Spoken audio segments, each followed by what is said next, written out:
চিন্তা করছে, হাই রে হাই, জলেশ্বরে মানুষের লাঠি নিয়ে যাইতেছে, এরাও লাঠি নিয়ে যাইতেছে, এই মাটির গেলে তো মার্ডার হোক। এই ছেলে দৌড় দিছে দেওয়ানের বাড়িতে। আপনারা কি করেন? দেওয়ানি না মারছে? দেওয়ানি, দেওয়ানের বাড়িতে যায়, খুব জোরে দেওয়ানিকে ডাক দিয়েছে, দেওয়ানি সাহেব বারাক! এ তুমি বলে আমি আব্দুল সালাম। কি কও? আপনি কি করেন? বলে গোসল করতেছে। গোসল বাদ দেন দেওয়ানি সাহেব। বল কেন?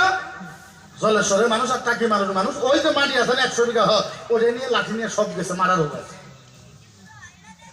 দেওয়ানি সাহেব এই কথা যখন শুনছে, গোসল করা বাদ দিয়া ঘরের ভিতরে গামছা লইয়া একটা দৌড় দিছে ওই মাটির ভিতরে।